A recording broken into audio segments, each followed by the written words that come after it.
Partnerem Mindstalk podcastu je XTB.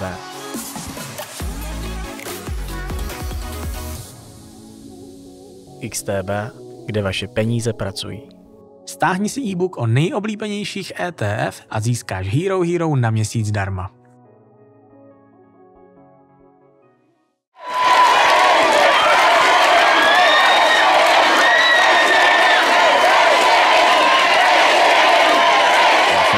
Fakt už v 20 rokoch tomu obetovať svoje najlepšie hodiny môjho dňa, že som bol ochotný neísť do toho kina, neísť na tú party, neísť na to rande, ale ostať doma a robiť ten text, ktorý som vedel, že o týždeň mám nahrávať, máme drahé štúdio zaplatené a že má sa tu zodpovednosť. Co si myslíš, že tě odlišovalo proti těm ostatním, co ty hry začínaly?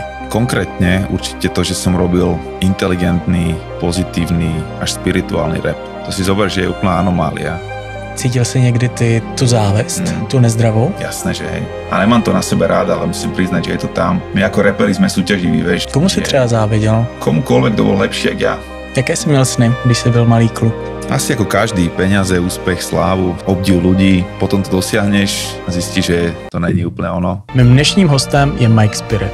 Umělec, který už víc než 20 let patří mezi nejvýraznější tváře slovenské hudební scény. Jeho texty i myšlenky zasáhly 100 000 lidí u nás i v zahraničí. Dnes inspiruje i mimo hudbu ve svém vlastním podcastu Spirit Show. Užijte si rozhovor. Ještě než se do toho pustíme, zakládáme pro vás nově komunitu přímo tady na YouTube. Stačí kliknout na tlačítko připojit se pod tímhle videem. Najdete tam všechny rozhovory v plné délce, včetně tohoto, obsah bez reklam a zároveň nás tím podpoříte. Máte moje slovo, že i nadále budeme dělat všechno proto, aby naše rozhovory pro vás byly co nejvíce přínosné. Budu se těšit. Tak ahoj, vítám vás u Mindstalk podcastu. Naším dnešním hostem je Mike Spirit. Majko, vítej u nás. Díky za pozvání, čau. Ahoj, jsem nadšený, že jsi tady s námi. Když se ohlídneš, kde v tuhle chvíli jsi ve svém životě a kam si to až dotáhl a porovnáš to s tvými sny, jak jsi vyrůstal v Petržalke, tak dokázal jsi něco takového vůbec představit? Dokázal, ale je to ešte lepšie, jak som si predstavoval. Musím povedať, že ten výhľad toho kopca, na ktorý som vyšlapal, je krajší ako všetky tie ideály, ktoré som o tom mal, ako teenager, keď som o tom sníval. A teším sa na tú cestu ďalej. Myslím si, že o tom to je, že tá cesta nekončí, ten rast nekončí a to miesto, na ktorom som teraz, sa mi veľmi páči. A kľudne by som to vedel zamrznúť na pár rokov. Moja malá má teraz 5 a to je taký úplne, že krásny rozprávkový vek, kedy ju môžem učiť a tvárovať. Zároveň učí strašne veľa aj ona mňa. To je také centrum môjho vesmíru teraz. A keby som si mohol vybrať, kľudne by som ostal 20 rokov v tomto bode. To je hezký. A zároveň sa teším na to, čo príde, na každý ten stage, každá sezóna toho života má svoje čaro, takže je to dobré. Jaké jsi měl sny, když jsi byl malý kluk? Asi ako každý, peniaze, úspech, slávu, obdiv ľudí. Potom to dosiahneš a zistíš, že to není úplne ono, že to není to, čo ťa urobí naplneného, spokojného, šťastného. Že tá cesta k tomu pocitu plnohodnotnému je skôr tá vnútorná cesta. Cesta charakteru, neúplne cesta kariéry a úspechov. Takže to si myslím, že je viacej teraz môj fokus, moja priorita. Užívať si tie plody práce a samozrejme, že oslaviť tie úspechy a naďalej sa snažiť robiť pekné veci v tom vonkajšom svete, ale zároveň vedieť, že vždycky len odrazom zrkadlovým toho vnútorného, že tú hĺbku, ktorú dosiahneš vnútri, tak až tá ti odrazí tú výšku, ktorú dosiahneš tam vonku. A aj kvôli tomu, že mám malého človečika doma, ktorý viem, že chtiac, nechtiac nasáva ako špongia a chce kopírovať to, čo robím. Ani ne to čo hovorím, alebo to, čo ju učím, ale to, čo robím a to, kým som. Takže aj kvôli nej, aj kvôli sebe, aj kvôli fans a lojalite k mojej ceste, k môjmu rastu a naplňaniu potenciálu sa snažím sa hlavne zorientovať v tom vnútornom svete a mať jasno, čo a prečo robím potom v tom vonkajšom. Když vykládáš o tom úspěchu, kdy jsi měl poprvé pocit, že jsi uvědomil takový to I made it, to je ono? Paradoxne to bolo už pri prvej pesničke, keď som zistil, že niekomu pomohla, že s niekým fakt zarezonovala, že niekto so slzami v očiach mi vykladal o tom, ako sa pri nej cíti, ako mu otvorila oči, ako ho nakopla, ako mu dala novú chuť plniť si jeho vlastné ciele, alebo ako mu pomohla nevzdať sa, alebo prekonať nejakú bolesť. Už vtedy som si uvedomil, že to je taký malý zázrak urobiť song, ktorý zarezonuje s niekým iným, že dá tam svoje vlastné srdce, svoj otisk svojej duše, ale zároveň tým hovoríš niečo, čo presahuje len tvoj osobný príbeh, dotýka sa to aj niekoho iného na hlbokej úrovni. A to sa mi darilo, vďaka Bohu, už od prvých pesničiek, už po roku 2000, keď som začal vlastne vydávať prvé songs, aj keď som sa ešte veľmi hanbil a nebol ešte vôbec vyrepovaný, vyzretý, nebolo to kvalitné, ale bolo to autentické a bol tam ten spirit, ktorý tam je doteraz. Možno viem lepšie rimovať, lepšie sa hrať s hlasom, lepšie sa hýbať v klipoch, lepšie živé koncerty, ale tá esencia toho, s čím som začal to robiť, tak tam stále je. Ani sa to nevolalo ešte Mike Spirit tedy, ale už to bolo ono. A viem, že doteraz je to stále mojou najvyššou prioritou, aby tie skladby, alebo celkovo tie výtvory, ktoré robím, teraz sú to podcasty, rozhovory, konverzácie, aby to, čo robím, aby to malo potenciál nebyť len jednorozmerná vec pre môj úspech a že koľko ľudí ma pozná, ale koľko ľudí sa kvôli mne trochu lepšie spozná. To je hezký měřítko úspěchu. Mě by zajímalo, ty jsi vykládal o tom, o momentu v tvém životě, když ti bylo kolem 14 let, kdy tě táta načapal za školou s marihuanou a pro tebe zrovna tady ten okamžik byl jeden z tvých zlomových okamžiků. Čím pro tebe ten okamžik byl tak silný a jak tě to potom dál nasměrovalo v tém životě? Tak ono to bola veľká katastrofa mojej puberty, že ma tátko proste prichytil blicovať a potom mi neskôr našiel trávu v školskom ruksaku.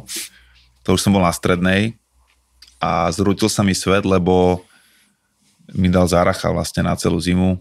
Musel som prísne byť kontrolovaný, keď neexistovali ešte smartfóny. Mal som taký ten veľký Siemens, tú takú tehlu normálne, jak vysielačka bojová, armádna. A bol som proste na prísnom dennom režime, že škola, tréning a rovno domov, žiadni kamoši. To, čo ma najviac bavilo, byť s kamošmi vonku na ulici, to som mal, že to mi bolo odobraté na jednu celú zimu. Že som si musel nájsť nejak náplň svojich večerov, dní. Nebavili ma až tak počítače, nebavili ma až tak sledovať telku. A začal som čítať knihy, ktoré som proste mal okolo seba doma. Mama si išla takú duchovnejšiu literatúru, tatko zase takú konšpiratívnejšiu, by som povedal, miloval Denikena, návštevy bohov a ufológia a podobné veci. Záhady sveta, záhady vesmíru, veci medzi nebom a zemou. Takže som nejak sa do tohto začal ponárať a myslím si, že keby sa to nestalo, že nepríde táto v mojich očiach tragédia, že dostanem záracha, takže by som si možno nevšimol, že toto ma láka, že sa vytvorilo také vákum v mojom živote, ktoré bolo potrebné niečím naplniť a naplnil som ho tým, čo som mal po ruke. Neskôr som si už tie knihy začal sám vyhľadávať, samozrejme, a zháňať, ale tie prvé som našiel doma od mojich rodičov A ne, že by tam bola nejaká jedna konkrétna kniha, ktorá fakt, že niečo zmenila alebo naštartovala, ale vždycky ma lákali tie záhady, tie také veci, ktoré nie sú úplne vysvetliteľné a nie sú v tých učebniciach, nie sú oficiálne narratívy alebo nejaké jasne doložiteľné veci. Vždycky som chcel vedieť, čo je za tým. Možno kvôli tomu, že som chcel vedieť, čo je po smrti. To bol môj prvotný strach. Taký až by som povedal traumatický, že som sa po smrti môjho detka veľmi zaoberal tým, že či ja budem musieť byť starý, či ja budem musieť zomrieť. A to ma veľmi strašilo. Až tak, že v noci som niekedy sa vodil s plačom a musel vlastne ma tatko alebo mama akože utišovať, že neboj sa, to ešte máš čas a po smrti to nekončí a tak ďalej. Vieš, každý ti povie taký ten svoj príbeh. Aspoň nech ťa to trošku ukludní na ten moment. A to mi nejak nestačilo. Toto bola tá najväčšia záhada o ľudskom živote, ktorú som chcel preskúmať. Čo sme vlastne zač, na čo sme tu a čo sa stane, keď to tu skončí. Takže myslím, že z tohto vyvierala celkovo tá chuť a ten hlad potom vedieť viac o tom, čo je za oponou, o tom, čo je podstatou tohto celého, prečo to vlastne robíme, kam smerujeme, odkiaľ sme prišli, čo bude potom. Mal som proste veľa otázok a snažil som sa nachádzať tie odpovede. Alebo respektíve pýtať sa tie správne otázky. Otázky sú nové odpovede. To je hezký. A tady v tom momentu, jak dlouho trvala doba, než si začal psát svoje první texty? Mohlo to byť aj vzájomne prepojené obdobie, pretože už keď som vlastne tú trávu nosil v školskom ruksaku, tak už som bol súčasťou tej partie, tej rapovej. To bol vlastne ten nový fresh sound a štýl a kultúra, ktorá sa sem akože plížila zo západu a boli sme malá komunita, extrémne malá, takže to mohlo byť nejak tak zároveň. Ale čo sa stalo vlastne v tomto bode bolo to, že som prestal písať také tie povrchné prvoplánové texty, aké písali vtedy všetci, o tom, čo sa ti nelúbí v spoločnosti, disy na policajtov, na neviem, učiteľov, rodičov, dôchodcov, vieš, že všetko, čo sa mladý človek búri proti. A začal som sa zamýšľať nad tým, že čo keby som do tých textov mohol dávať to, čo ma naozaj zaujíma, tú hodnotu, ktorú som objavil v tých knihách alebo v tých aj časopisoch, lebo vtedy existovali časopisy, ktoré vlastne mali nejaké zadné stránky občas venované takýmto záhadám a rôznym takým, ktorý sa to volá, že ezoterickým témam, spirituálnejším. A spoločný menovateľ bolo to, že keď som niečo také objavil a prišiel na nejakú zaujímavosť, tak vyslovene som sa nevedel dočkať, kedy o tom poviem nejakému kamarátovi, alebo kedy toto raz porozprávam pred svojou partiou. To ma úplne akože nabíjalo nadšením a entuziasmom, keď som vedel, že mám nejakú informáciu, nejakú súvislosť som si všimol, ktorá není zjavná, ale zároveň mi robí zimomriavky, robí mi motýle v bruchu. A nielen kvôli tomu, že už to teraz viem, ale kvôli tomu, že to môžem povedať, poslať ďalej a otvoriť tým trochu viacej očí niekomu ďalšiemu. To ma vyslovene, že nabíjalo energiou. A keď som si uvedomil, že to môžem dávať do hudby, že to môžem byť súčasťou textov, tak som vlastne objavil ten spirit, ktorý je som doteraz. Věděl si, že k investování nepotřebuješ 100 000? Stačí třeba jen 1000 měsíčně. Dáš si o pár káv míň, ale místo toho si budeš jistotu do budoucna.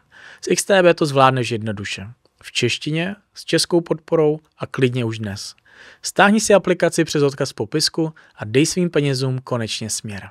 A ty si říkal, že když jsi začínal tak, že Mike Spirit ještě neexistoval, to jako jméno, tak kdy vznikl Mike Spirit, kdo přišel s tím jménem? Byl to vyloženě celý tvůj výtvor, nebo nechal se někde inspirovat? Ja som sa volal Dilema ako prvé meno, čo bolo príznačné presne o tom, že som nevedel ešte, kým som a kým chcem byť. Potom som si tie mená dlho menil, lebo som nebol s tým Dilema už stotožnený, ale každé ďalšie meno bolo ešte horšie ako to predtým.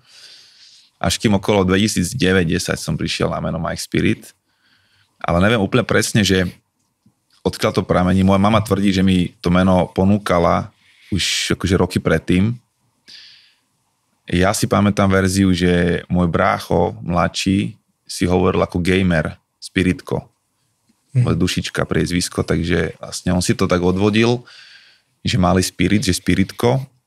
A tak si hovoril, neviem čo to hral, nejaký RPG, nejakú game. A viem, že používal tento pseudonym. A ja si potom hovorím, že akože Spiritko je trápne v mojich očiach vtedy, ale že Spirit znie dobre, rešpektovo, repersky. Že keď tomu pripojím ešte niečo, aby to bolo originálnejšie, napríklad Mike, keďže môj tatko ma volal Jackson, celé moje detstvo, vlastne doteraz ma volá Jackson. Potom som rád spieval Michaela Jacksona po svojho gibberish. A tá angličtina tam vlastne nejak tak bola odjak živa, aj vďaka tej muzike, ktorú mal tatko na platniach. A jedného dňa proste boom, Mike Spirit. To sa mi začalo páčiť. Keď som si oblekol tento kabát, tak som sa začal cítiť ako doma. A už mi to zostalo. To je môj Batman. To je môj Supermanov kostým. A odtedy som už není len Clark Kent, ale mám svoju superhrdinu. Teda jasne definovaného. On tam bol aj predtým, ten Spirit, myslím, že tam bol od začiatku. Že moje pesničky od 2001 majú tento rukopis, ale to meno a tá jasná definícia toho, že kým som, prišla až o 10 rokov neskôr. Ale ja som celý čas vedel, že keď nájdem to správne meno, tak budem pripravený na tú solovú dráhu. Dovtedy som bol člen H1.6 a vlastne nepotreboval som až takto úplne svoje meno. Bol som z toho nervózny, nelúbilo sa mi, že tú identitu nemám doriešenú, nemá ten hlavný nadpis, ale nevadilo mi to až tak, lebo som bol člen tímu. Bol som H1.6 crew a to bol ten hlavný názov. Ale vedel som, že jedného dňa chcem ísť ďalej a už začalo to byť evidentné, že máme solové ambície a ľudia mi začali hovoriť, že ty musíš skúsiť robiť solo album. A vedel som, že to spravím, keď dojde to správne meno. A jedného dňa došlo. A když si tehdy... A ešte posledná vec, sorry. Tie najväčšie poklady mám niekedy úplne najviac pod nosom. To je dôkaz presne aj s týmto menom, že som to celý čas tam mal, mohol som ho prísť už pri tej prvej skladbe 2001. Miško Dušička, Mike Spirit nemal od seba ďaleko, ale nemal som tie oči, ktoré by to boli schopné vidieť ešte. O tom je knížka Alchymista, přesně o tom, co popisuješ. Ještě to si Alchymista. Jasné, niekoľkokrát. Ale vždy to bola iná kniha pre mňa. To je paradoxné. Přesně, je to tak, no. Možno je čas znova si ju dať, lebo už som pár rokov nečítal. Možná si to taky dám, no. Když jsi měl tady tu definici toho jména, tak tehdy před těmi 20 lety, to může 15 být, let to je, 15, tak ta představa o tom, co pro tebe tehdy znamenalo být Mikem Spiritem, líší se to v něčem, co to pro tebe znamená nyní? Predtým som bol viacej Clark Kent a Superman bol môj výplod, môj alter ego. Teraz by som povedal, že už som sa stal tým Mikem Spiritom a ten Michal Dušička mi znie ako moje bývalé ja, z ktorého som sa vyzliekol, alebo skôr vyliahol, ako larva, z ktorej sa vyľahne motýl. Myslím si, že Mike Spirit lepšie definuje to, kým som sa stal. Takže myslím si, že moja identita je momentálne oveľa viac Mike Spirit ako moje reálne občianske meno Michal Dušička. A vždycky bolo takým pokusom o naplnenie toho môjho potenciálu. Vedel som, že chcem rásť a vyrásť do svojej najlepšej podoby a toto meno to nejak vystihovalo. Ten Spirit je pre mňa to, čo je základom života, základom každého z nás, niečo ako predložená ruka Boha, tvoja podstata, tvoja esencia, tvoja iskra božská, ktorú máš v sebe, ten krásny potenciál, do ktorého môžeš vyrásť. A ten Mike ako symbolicky, že dávaš hlas tomuto tejto esencii tvojej, že sa snažíš počúvať a byť hlasom tohoto ducha. Takže ja verím, že slova majú veľkú moc a verím tomu, že meno, ktoré si vyberieš, je tak trochu tvojim osudom a že to vibruje na tej frekvencii, na ktorej sa stotožňuješ s tým, že kým naozaj si a preto sa vlastne stávaš samonaplňujúce proroctvo vlastne, ktoré si hovoríš. Takže pokiaľ niečo nemá názov alebo to nemá definíciu slovnú, tak to v podstate neexistuje. A odkedy neexistuje Mike Spirit, tak tá moja cesta je úplne jasná. A každý krát, keď ma niekto osloví Mike alebo Spirit, tak mi vlastne pripomína, na akej som ceste a kam smerujem. A to je podľa mňa jedna z zákonitostí života, vedieť, kam ideš. Uvedomať si, že si tam, kde máš byť, ale presne vedieť, že kam sa chystáš, kam máš namierené. Možno ne úplný cieľ, ale ten smer ti musí byť jasný. Kompas. To se říká i s nastavením cílů, že musí být čím víc detailně si dokážeme ten cíl představit, napsat na papír, o to víc dokážeme sami sebe, ten náš mozek k tomu cíli nasměrovat. To si myslím, že není úplne vždy to najsprávnejšie. Niekedy ťa môže ten konkrétne definovaný cieľ viacej zväzovať a trápiť.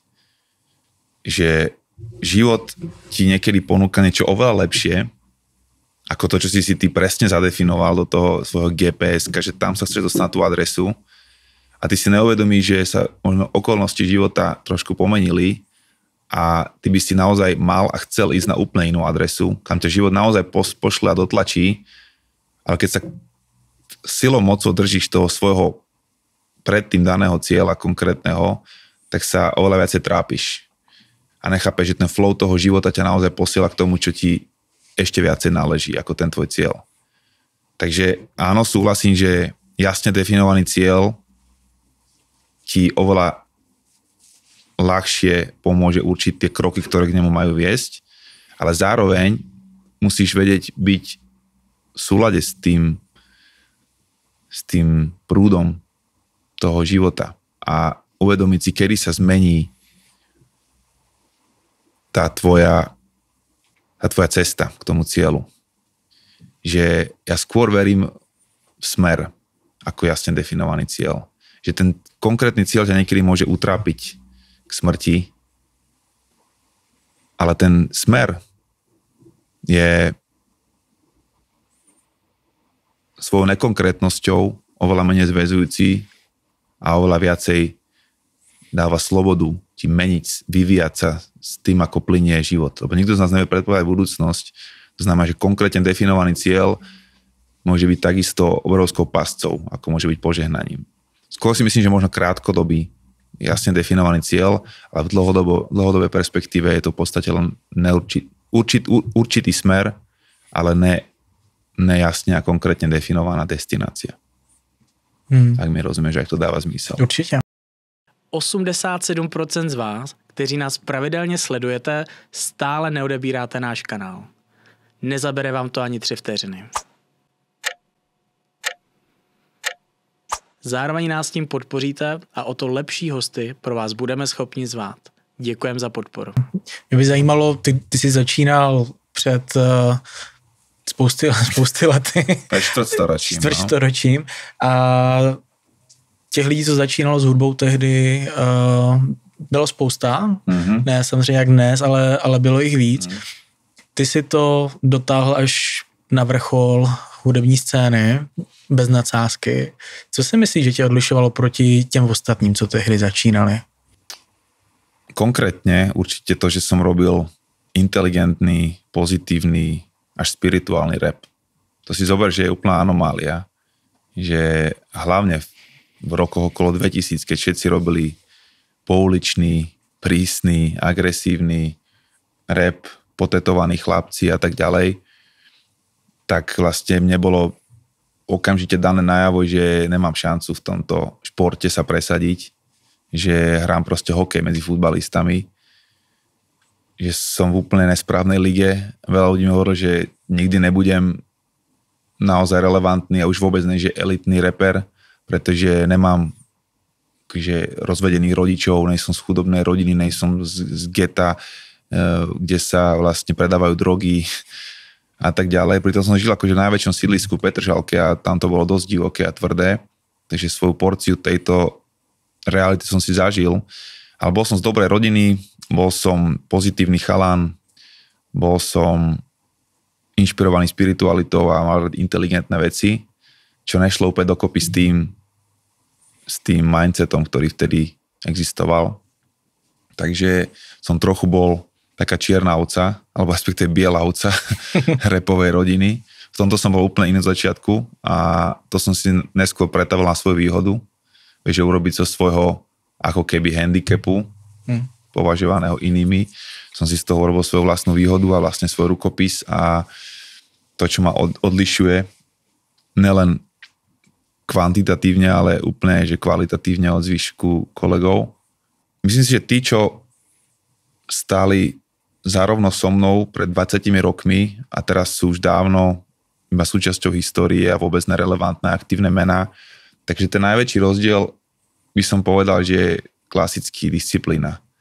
Že ja som bol ochotný fakt už v 20 rokoch tomu obetovať svoje najlepšie hodiny môjho dňa, že som bol ochotný neísť do toho kina, neísť na tú party, neísť na to rande, ale ostať doma a robiť ten text, ktorý som vedel, že o týždeň mám nahrávať, máme drahé štúdio zaplatené a že mal som tú zodpovednosť. Mal som tú zodpovednosť, to odhodlanie a vedel som, že betujem svoje hodiny na tú správnu sázku.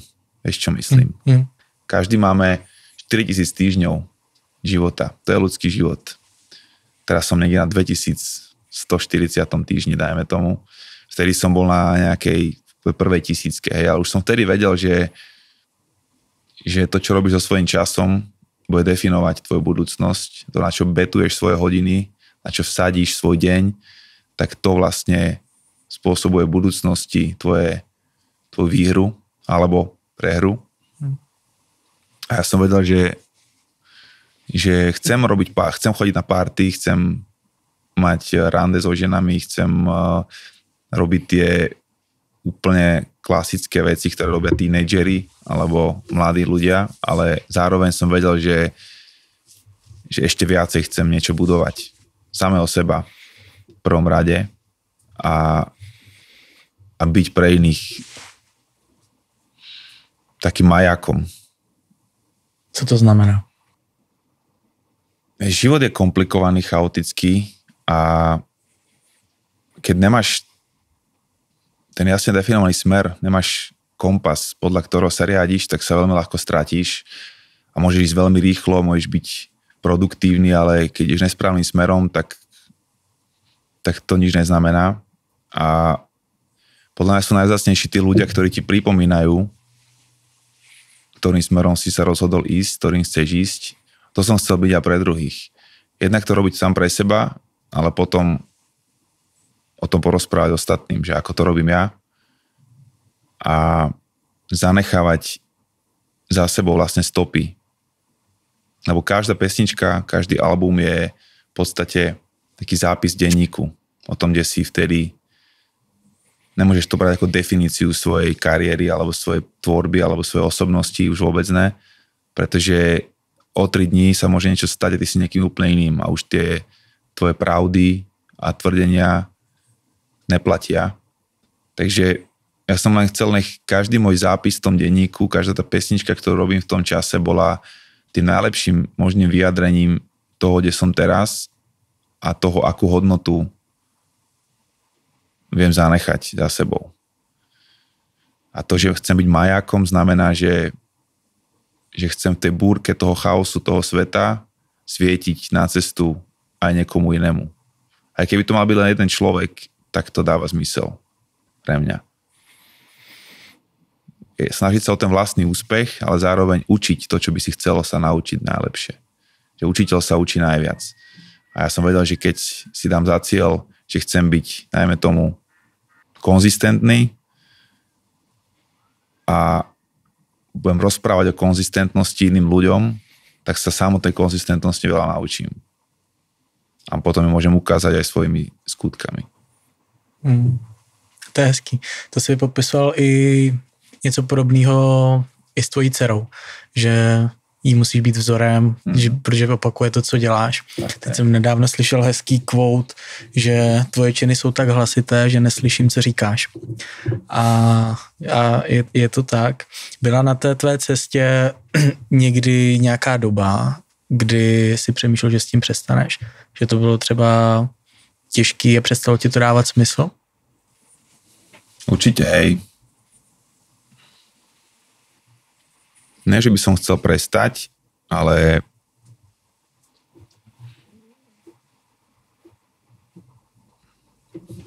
sú sezóny, kedy zapochybuješ o správnosti svojej cesty, kedy trošku možno zídeš z cesty. Ja som našťastie podľa mňa strašne nejakým spôsobom citlivo vyladený na to, že sa mi okamžite moje zlé rozhodnutia zrátajú a som za ne okamžite potrestaný, alebo je mi naznačené jasne, že túto strácaš integritu, že prestávaš robiť to, čo hovoríš. Neviem, či to mám nazvať karma, alebo skôr to vysvetliť tým, že som vždycky chcel byť akože správny chlap a muž dobrého charakteru a ako náhle sa od toho odkláňam, tak mi buď môj život, alebo moje okolie, alebo nejak možno sám sebe podvedome okamžite naznačí, že schádzam z tej cesty. A boli obdobia, kedy som prestal byť citlivý k týmto znameniam a signálom, že som sa stratil v tom hluku a nepočul ten signál, ale vždycky som sa počasie znova našiel a chytil som sa nejakej z tých šipiek, ktoré mi boli ukázané. Niekedy to muselo byť tak tvrdé ako rána kameňom do hlavy, z ktorej mám túto 13-štychovú jazvu na čele. Niekedy to bolo mierumilovnejšie naznačenie, ale vždycky tam prišlo niečo, čo ma proste nepustilo z tej cesty dole. Takže aj keď bolo ťažké obdobie a strácal som vieru, alebo som začal pochybovať o tom, či to robím správne, tak som sa vždycky mohol obzrieť na to, že mám za sebou roky dôkazov o tom, že mi tá cesta funguje a že keď sa na ňu vrátim, tak zase bude všetko fajn. To byl třeba nějaký konkrétní moment, kdy si uvědomil, že jsi sešel z cesty. Co to v tvém případě znamenalo a že jsi uvědomil třeba při té ráně tím kamenem, že aha, já jsem opravdu tady z cesty a to je pro mě to znamení, jdu se vrátit. To je dobrý príklad za všetky, pretože ten jasne výrazne stojí nad všetkými to svojou dramatickosťou. A to bolo obdobie, kedy som trošku začal ulietať, dajme tomu na sláve, hej, že už sme ako H1.6 crew mali isté úspechy za sebou, už sme boli jedno z najväčších mien na československej rapovej scéne a už som sa začal cítiť, že som ako keby hotový človek, že už som to dal, už som frajer a začal som si možno trochu ulietať a strácal pokoru. Táto situácia ma, myslím, že raz a navždy vyliečila z tejto Ikarusovej choroby, že si letíš moc blízko k slnku, až kým sa ti neroztopia krídla. A myslím si, že odtedy mi stačí oveľa jemnejšie pripomenutie a hneď je vo mne naspäť ten pocit pokory a ten pocit toho, že naozaj to, čo robí s tým časom, vieš, tá blízkosť tej smrti niekedy musí byť ten varovný signál, ktorý ti pripomenie tú vzácnosť toho života a že žiadny deň už nepríde znova a že ide len o to, čo sa robí so svojím časom. A toto mám tak silno v sebe, odkedy som mal túto príhodu, že aj keď na týždeň zídem z tej cesty niekedy, tak mi stačí jedna správna veta, ktorú si prečítam v knihe, jeden quote, alebo nejaký rozhovor, ktorý započujem, ktorý som aj není súčasťou, ale oznie tam niečo so smrťou, alebo nejaké memento mori, nejaké pripomenutie tej krehkosti a pomenuteľnosti nášho života. A to automaticky ma vráti k tomu signálu späť z toho hluku. To je hezký. To je moc hezký. Mě by zajímalo, ty si už to nakousl předtím o tom, co si obětoval pro to, aby se stal tím, kým se stal. Na to bych se rád doptal. Zeptám se obecně, co si myslíš, že potřeba, aby lidé obětovali pro to, aby se dostali opravdu na vrchol? A co to potom znamenalo konkrétně v tvým příkladě? Záleží na aký vrchol. Záleží kto, v akom čase. Ale určite musíš obetovať svoj komfort a svoje pohodlie a svoje teplé miestečko, na ktorom väčšinou len cúvaš, na ktorom len stagnuješ. Posúvaš sa ďalej podľa mňa len a len, keď vieš si obľúbiť do istej miery ten diskomfort, keď sa vieš skamarátiť s tou bolesťou, keď si vieš uvedomiť, že rastieš pod tlakom a obetovať tým pádom musíš ľahký život.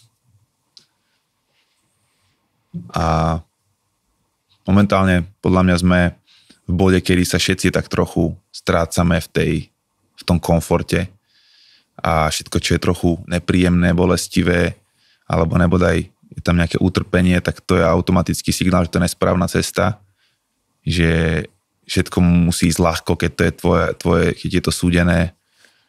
To si myslím, že vôbec není realitou tých ľudí, ktorí niečo dokázali. Každý z nich ti povie,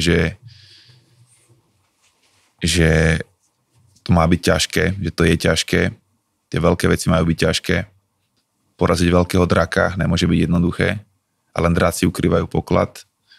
Nejsú poklady bez dlhého hľadania alebo bez toho, aby si porazil nejakú príšeru predtým. Takže musíš obetovať svoju zbabelosť, svoju hlúposť a musíš nájsť tú odvahu vykročiť do toho neistého sveta, v ktorom budeš skúšaný výzvami a nemusíš to prežiť. Není zaručené, že na ten vrchol dojdeš, ale ten výhľad nebudeš mať bez toho, aby si spravil ten výšlap. Možno ťa tam vyvezie helikoptéra v nejakých špeciálnych prípadoch, ale ten výhľad nebude tak dobre chutiť, keď ťa tam vyniesie nejaký šerpa na ten tvoj kopec, alebo keď ti tam pomôže nejaká iná technológia. Takže ja verím, že to, čo musíš obetovať, je svoj pohodlný život.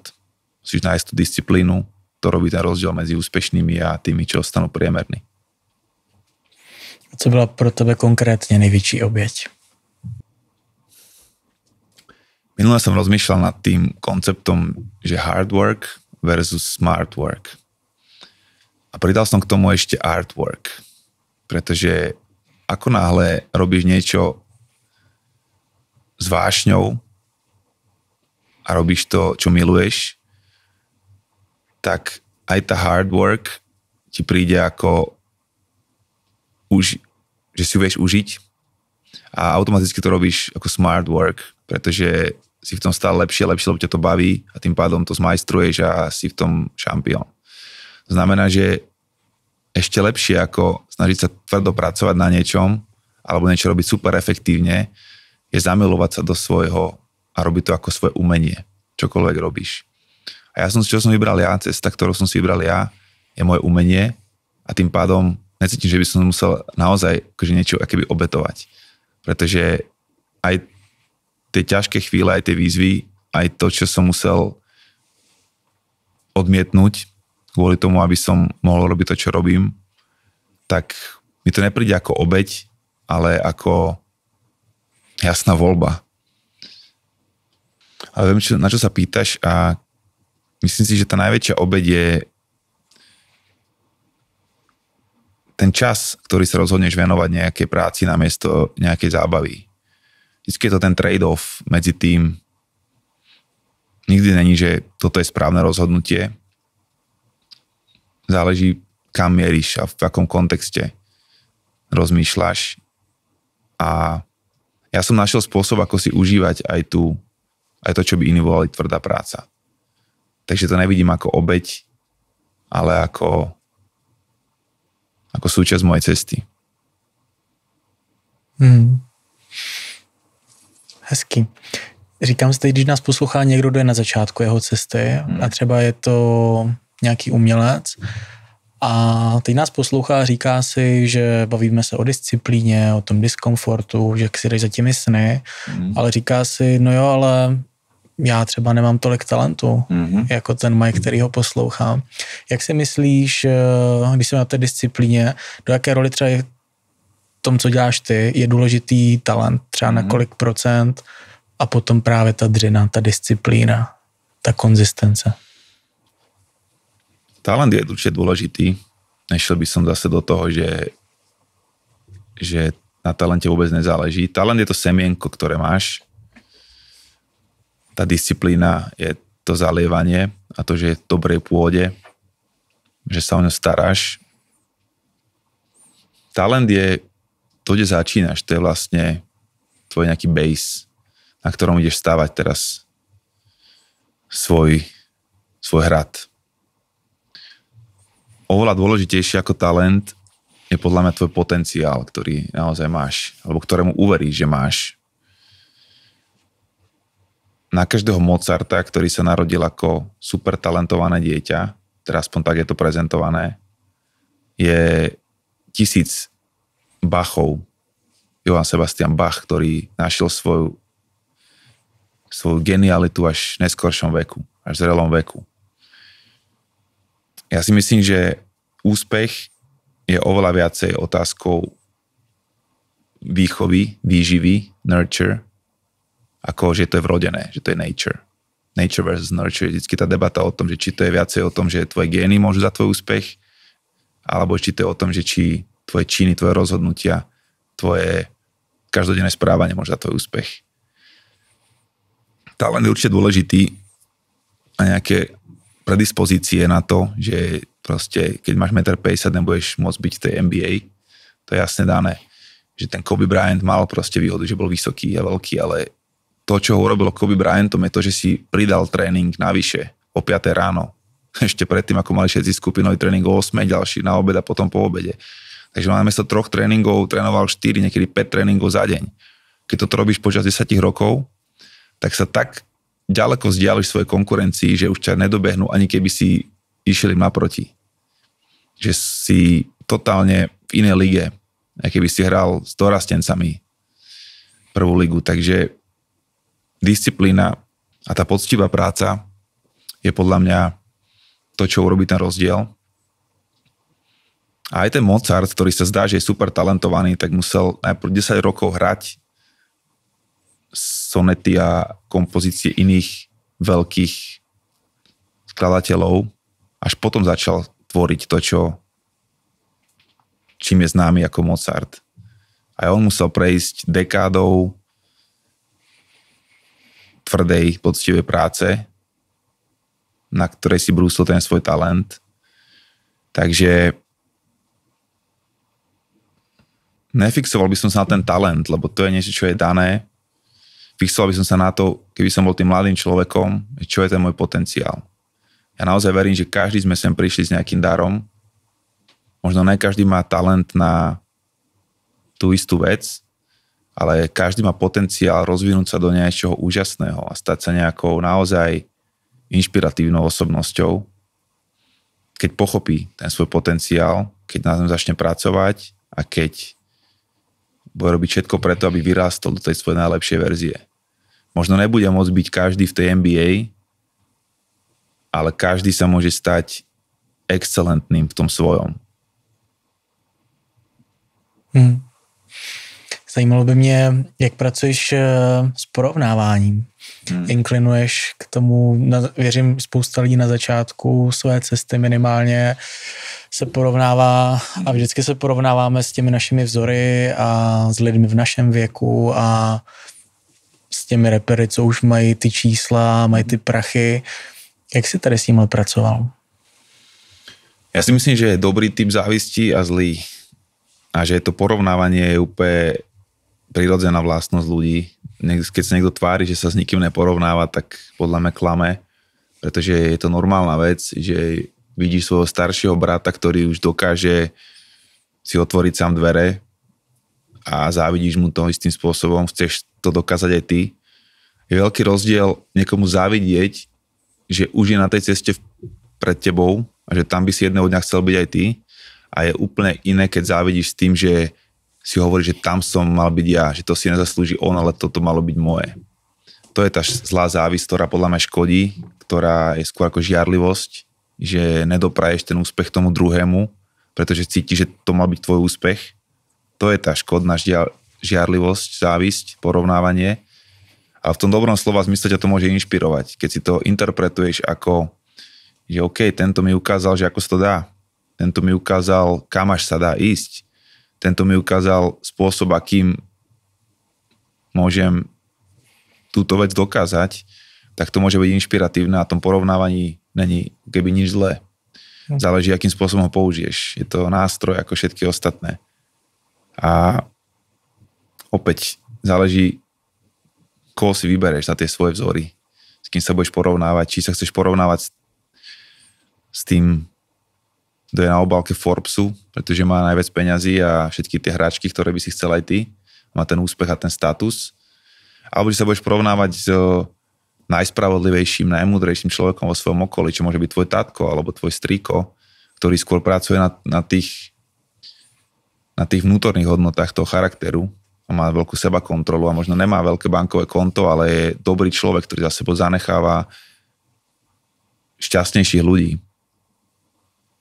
Sú dve rôzne sety zoznamy hodnot.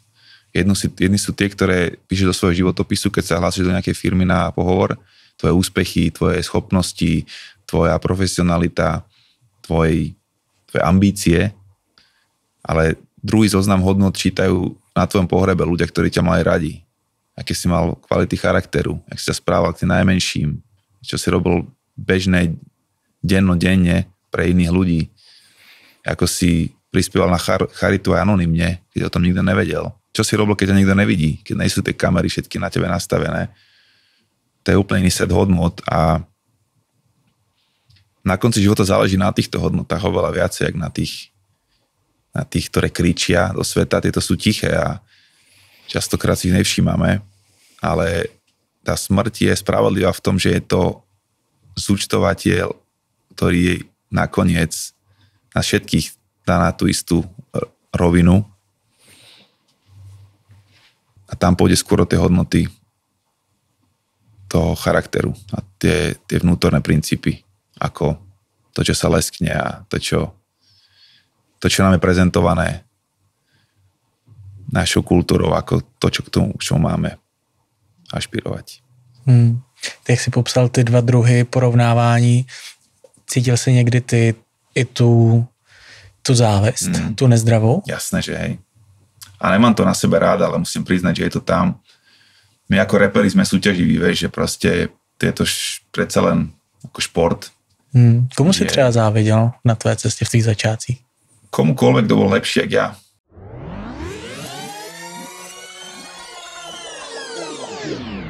Nebojte, rozhovor ještě nekončí.